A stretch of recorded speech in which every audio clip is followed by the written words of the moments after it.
once again, welcome back to my channel. I hope you like this new angle. I never thought about filming from it for some reason, but it's really cute and you're going to see a lot of it in the upcoming month, so enjoy. In today's video, I wanted to talk about the books that I've read in August and September. I got into a major reading slump in September, so we don't really have a lot of books to talk about. Still, I don't want to ramble for a long time. Without further ado, let's just go into those reviews. Let's start with Fever Star by Rebecca Roanhorse, one of my most anticipated fantasy sequels in a long time. As you know, I lean toward romances right now. I do sometimes still read fantasy books, but it takes much more brain power from me and focus, and at the moment we're lacking focus. But Fever Star is actually incredible. I really liked it. I do think that it suffers from a second book syndrome a little bit. It's definitely trying to introduce a new plot into the story. I suspect because it's not going to be a trilogy, but rather a longer fantasy series. It makes sense. And sometimes in longer fantasy series, you have to sacrifice the fast pace for the world building and subplots and secondary characters. I don't necessarily think it's a flaw. It's just a specific thing that is bound to happen in this genre. I don't want to spoil the story completely because I know that people are pretty slow when it comes to picking up sequels. It's not a direct attack on you, I'm the same way. But this one gave me so much in terms of interesting world building and detail. And it reminded me why I love the world of the series and why I wanted to continue in the first place. I also am just going to hint, I'm not spoiling, that you're going to see some beloved characters in the sequel, so if you were scared for reasons that I'm not going to explain, you shouldn't be scared. I really enjoyed this, even though I was very scared that I'm not going to remember anything. It's been a year and something, and when you read a lot, you don't retain every single thing that you've read, so I was pretty hesitant going into it, but it does a good job of explaining what happened without actually saying it, in a dumb way, and it very quickly reminds you why you love those characters. So I highly recommend it. You have not read it yet if you love the first book. If you have not read the first book, read the first book, because it's iconic. It's really good. Then I read the really hyped My Sister the Serial Killer by Oyinkan Braithwaite, and I love this. I gave this 5 stars, I think. Let me check. Yes, I gave this 5 stars. I think this is such an interesting little novel. It's definitely not a book that is in my comfort zone, but this was so hyped. People that are not even reading literary fiction usually have read it and loved it. So I thought, okay, I'm just going to try it. I'm going to try to listen to the audiobook and see if I'm going to enjoy it. I love this.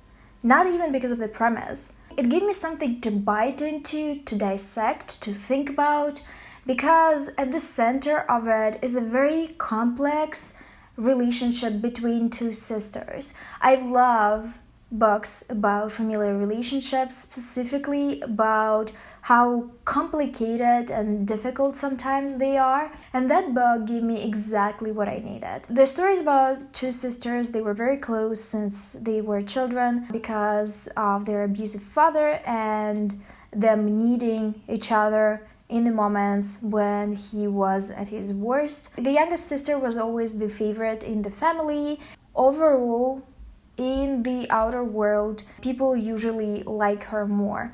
The older sister was bound to always help her and always get her out of trouble. She constantly accidentally tells her boyfriends, And then she comes to her older sister and asks her to help her bury the body. The oldest sister always helps, but then her sister starts making eyes at a man at her job that she's actually in love with. And the older sister has to make a choice who's more important, the guy that she is in love with or her youngest sister. The story is from the point of view of the older sister, and being in her head was such an interesting experience because of how the feelings that she has for her younger sister clash and how divisive they are. It's a very interesting read, and it turned out to be completely up my alley despite the genre because I love these types of discussions. The story itself is very gripping because of the innate tension of the situation. I really loved it, and I do recommend the audio as well. Then I finished Waking Up with the Duke by Lorraine Heath. If you're watching my every video, you know that I love this, and I already recommended it in one of my videos, I think in my full recommendations. This book is incredible. Lorraine Heath is an icon. I love her. I read 2 of her books and I'm already obsessed. I want to read every single thing that she'd ever written because she just knows how to tackle a very spicy, very scandalous and fascinating plot, but also make the romance mellow and sweet and completely believable. That's why I like her. The premise of this one is even more salacious. It's about Ransom, who got into a carriage accident with a friend. He had not suffered physically, but his friend had broken his back and now is using a wheelchair. His friend's wife, Jane, hates Ransom because she believes that he's at fault and that he was the one that suggested the very dangerous drunk carriage ride. But Ransom has been in love with Jane since the moment he met her. The problem was this woman was for his friend and he had to step down. In the present timeline, Ransom visits Wolford. They get drunk and Wolford tells him that he's going to forgive him for the accident if Ransom is going to impregnate his wife, Jane. I realize how bananas this sounds like, but this plot is so gripping. It is such a hook. I definitely fell for it. Jane, as we know, hates Ransom and she doesn't want to go with her husband's wishes. She wants to respect her marriage, but both she and Wolford know that she really wanted a child. So after a few heated discussions and some charm on the Ransom's part, Jane agrees to spend a month at Ransom's cottage and try to get pregnant. And they're trying all right. It's a good romance novel. I really enjoyed it. In Lorraine Heath's fashion, we get some plot twists. We get, in general, a bigger plot. Because so far from what I see, she likes a romance with something extra. She likes to give a bit of plot that is actually pretty interesting. And for me, that is a perfect recipe. I was giggling while I was reading this book. I was on occasion scandalized, and I really, really like this. I think it would have worked if Jane and Ransom didn't have a good chemistry and if the romance itself wasn't so sweet despite the circumstances. This was a very interesting contrast and I really enjoyed it. I'm going to read more Lorraine Heath. If you read anything else from Lorraine Heath, tell me in the comments down below. Tell me about the books that you liked from her because I need to know what to pick up next. And then I hit a wall because I picked up a fantasy book which we're going to talk about a bit later. I'm going to talk about the books that I'm currently reading because I have not read a lot of books. When I feel slumpy or I'm reading a really, really long book, I usually pick up nonfiction audiobooks. They kind of help me to feel a bit more present. And this time I read a lot about abuse. I don't know why. Technically, the 2 books were about cults, but they were also about abuse. So the first book that I read was Cultish, The Language of Fanaticism by Amanda Montell. And it was a very fun one to listen to because she peppered it with a lot of anecdotes. And in general, it had a very upbeat, very fast-paced writing style. But as I finished reading this, I realized that Amanda Montell told me nothing new, like at all. And she made so many sweeping statements that I don't think she has the right to make. I think for the shock value. But when you boil this book down to a few things that she's actually trying to say, you end up with a Twitter thread at most. She was supposed to write a scientific paper, not an article for Glamour magazine. Because that is how this book reads. And I'm very conflicted about this, especially because I can visualize a person that would read this, enjoy this, and then take all this wording and all these statements seriously and carry it on into their lives. That's my biggest issue with this book, because it encourages that in a way, and I hate it. I also was not a fan of how this book was edited, because it was all over the place and it lacked proper structure. But I still think that it's an enjoyable audiobook. I just don't know if it's going to give you much. It's like listening to a very unprofessional podcast. Then I read another cult book because Script decided that I'm obsessed with cults after I read Cultish, and recommended me Sex Cult Nun, Breaking Away from the Children of God, a Wild Radical Religious Cult by Heath. I was really struggling when I was reading this book, because Children of God is a cult that believes that love has to be shared, and yes, it is exactly how it sounds. The female followers of the cult were encouraged to go in the streets and to sleep with random men to get funding for the family, and also to bring them into the religion. The most terrible part of it, as if this was not horrible already, is that the leader of the cult,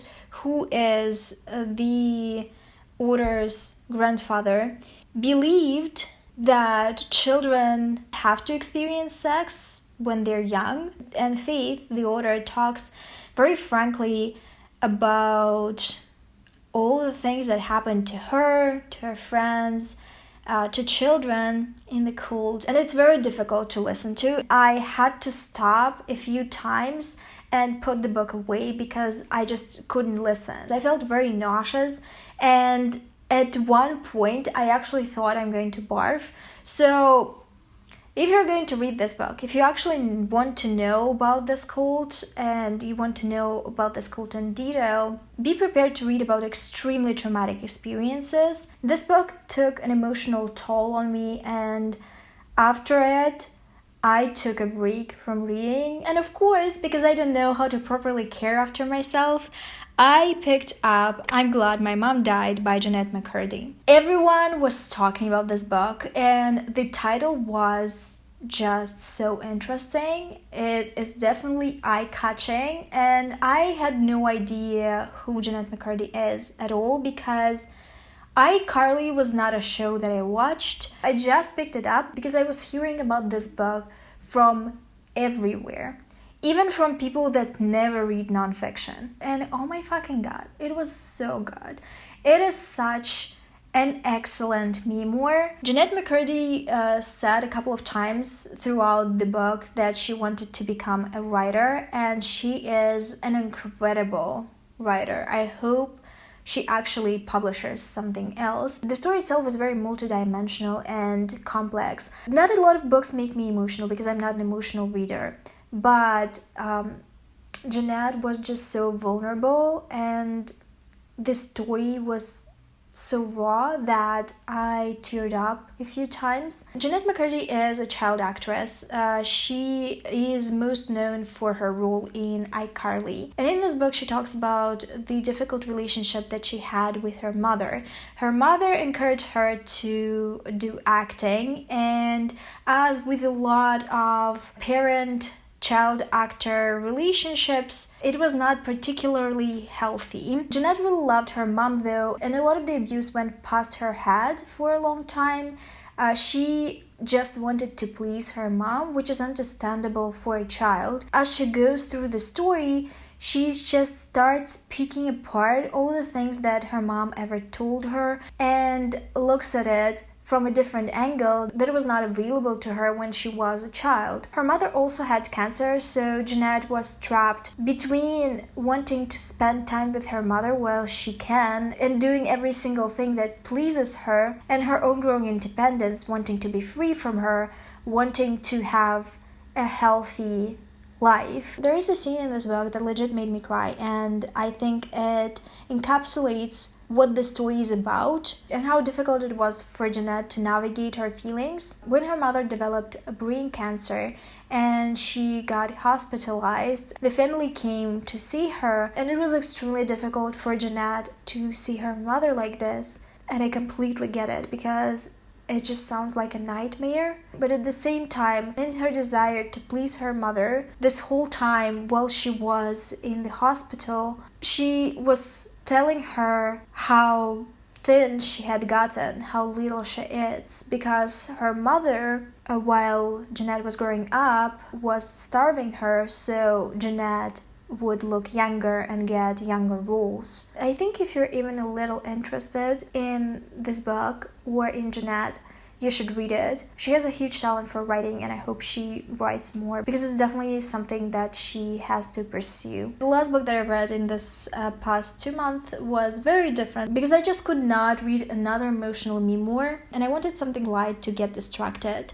I picked up Hotline by Alison Gray. It's an FF romance novella about Linda, who is a very lonely psychologist that is trying to reach out to someone, and reaches out to a sex hotline worker named Christine. They talk about anything but sex, and then instead of the usual scenario that Christina is used to, Linda offers Christina to meet up and to have sex with her, if she doesn't mind, for a really big sum of money. Linda confesses that she never had an actual relationship and that she never had sex, because after her whole family died in a car crash, she became very introverted. Of course, they meet up and fall in love, as you would expect in a romance novella. I didn't really like it because it felt unedited. It actually more precisely felt like it was written in a different language and then translated. I don't really know if it's true or not, but the dialogue felt very stiff at some points, and it was also annoying how they actually confessed that they love each other at the end and they didn't know each other all that long. It was not for me. I really liked the premise and I liked the start of it, but as we got further into it, it's just gotten worse. So this is everything that I've read in August and September, and I'm currently reading 2 books. One of them is As Good as Dead by Holly Jackson. It's the 3rd book in the Good Girl's Guide to Murder series, and this is the jewel. This book deserves 1,000 chef's kisses because it's so good so far. I have about 15 chapters left, and it has all the twists and turns that I came to expect from Holly Jackson. She built up the story so well, and this last book is just the crown jewel. She just took every single successful thing that she's done in the 1st and the 2nd book, and she made it even better in the 3rd one. I'm obsessed. I love it. I love Pip's character arc. It's incredible. It's so good. I highly recommend it. And the 2nd book that I'm reading right now is here. Wait. The Boone Season by Samantha Shannon. The fantasy book that is taking so much of my time. To be fair, it's a 500 pages book, and I don't like reading physical books usually. To me, it's daunting. I don't like seeing how much I have left. I like to be engrossed in the experience of reading, and this way I'm seeing that there's so much of the book left, and I'm start wondering what's gonna happen next. And it's just not the type of reading experience that I like. The book, though, is phenomenal. It's been so popular when I started booktubing and I bought it, and I've been postponing reading it for such a long time. I gotta say that the first few chapters are kind of boring and kind of give me the rebellion plot that I hate in dystopian novels, But then something so interesting happens, and I'm going to spoil it because I think that is the reason why you have to read this book. When people say what this book is about, they only mention the first few chapters. They say that it's a dystopian fantasy about people that have supernatural powers. They can manipulate the ether, which usually means they can predict the future. There are many kinds of these magical users, and they use different objects to do it. The protagonist, though, is a rare kind, as they usually are, that can affect the ether, which means she potentially could invade someone's body and make them do something. In this world, the magic users are forbidden, and when the officials find magic users, they take them away to the tower, torture them, and then kill them. As you can see, that's such a basic premise, and so many books are about the same thing.